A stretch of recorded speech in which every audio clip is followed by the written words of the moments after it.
Hello.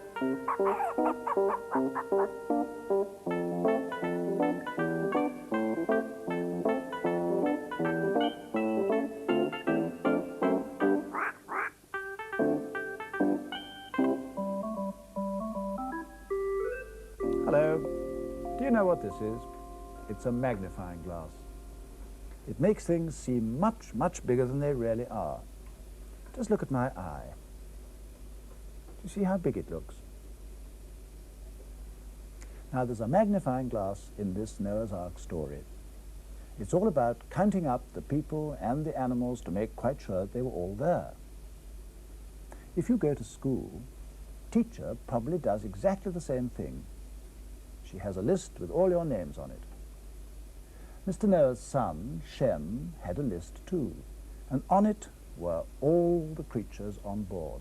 The huge ones like the elephants, the tall ones like the giraffes, the fat ones like the hippos, and the middling sizes like the pigs and the dogs.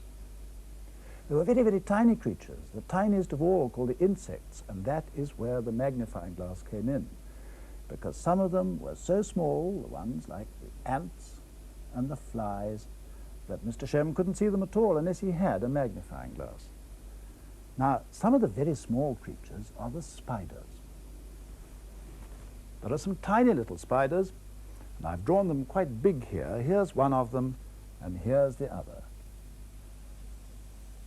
Spiders spin webs and hang on long, thin lines. Here's Mrs. Spider looking at Mr. Spider. This story is called Roll Call on the Ark.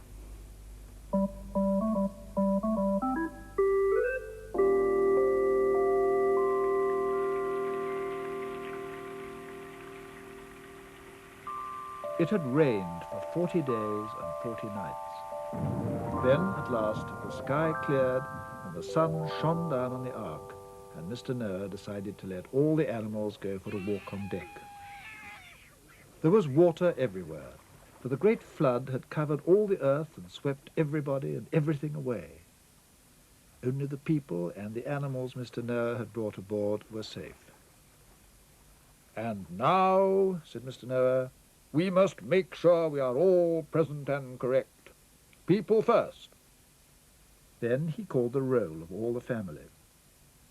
First came Mrs. Noah, then Mrs. Noah's gloomy son Shem and Mrs. Shem. Next there was Mr. Noah's middle son, Ham, the carpenter. He was always smiling, and so was his wife. She did all the cooking and did it very well.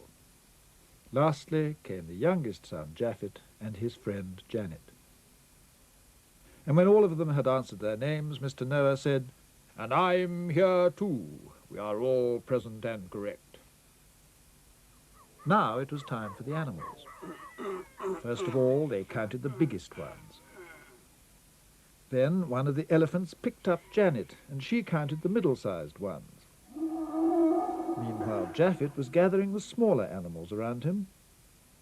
And then Janet lined up all the very little creatures.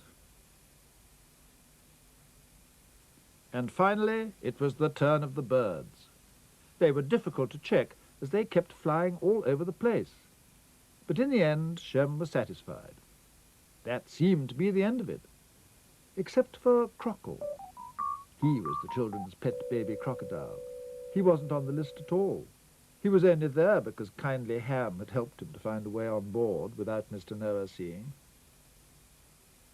"Well," said Shem, "that's the lot. They're all here." "Are you sure?" said Mr. Noah.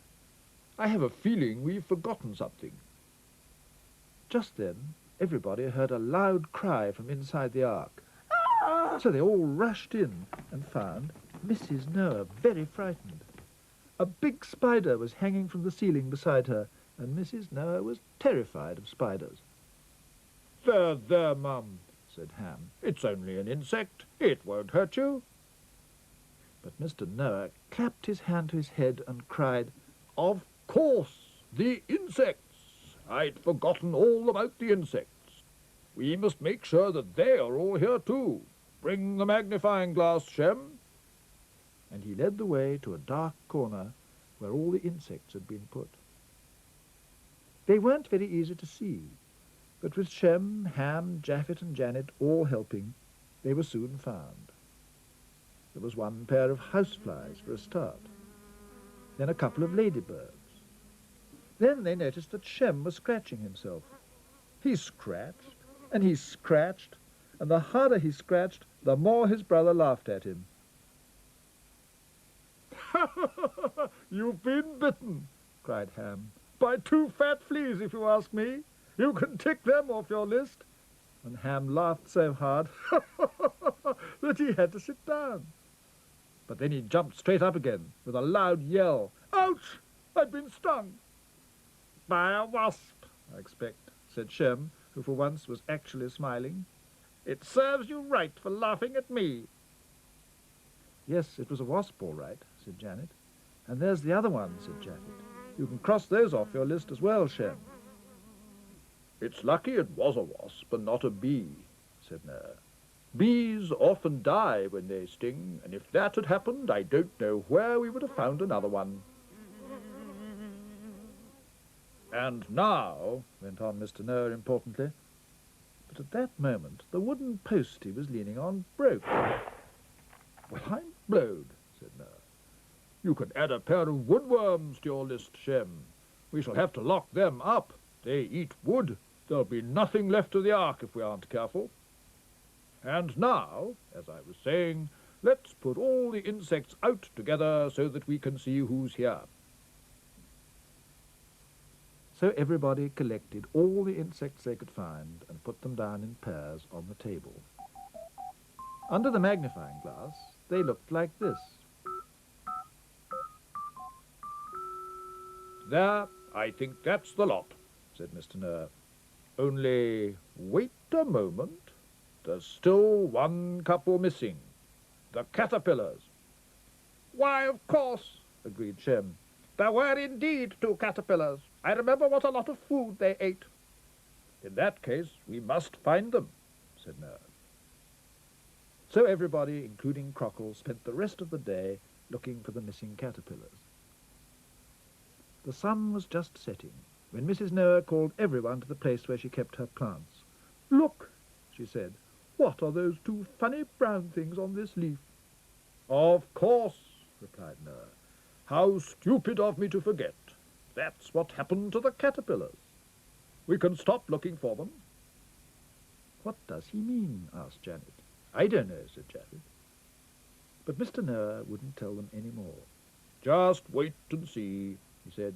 "You'll understand soon enough." And the very next morning at breakfast time he called them all into his study. "Look," he said, and pointed to the end of the room where Mrs. Noah kept all of her plants. And when they looked, they saw among the leaves a pair of beautiful butterflies.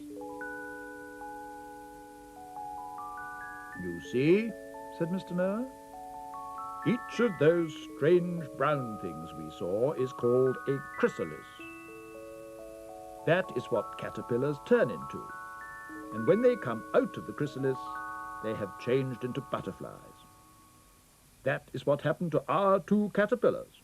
So now we know that everybody and every creature is safe and sound on board the Ark." At bedtime that night, Japheth couldn't find Crockle anywhere. He and Janet looked all over the place until at last they found him wrapped up in an old tarpaulin in a dark corner, pretending to be a chrysalis. "You know what?" said Janet. "He's hoping that if he stays there long enough, he'll turn into a butterfly." "Or even a crocofly," Japheth said. "Oh, silly Crockle. Crocodiles never, never become butterflies." "But even so," said Janet, "it's a smashing idea."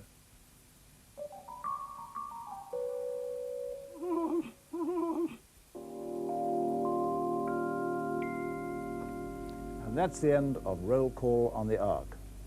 It's true, you know, caterpillars really do change into butterflies. Next week, I'll be back again with another adventure of Crockle and Mr. Noah. Until then, goodbye.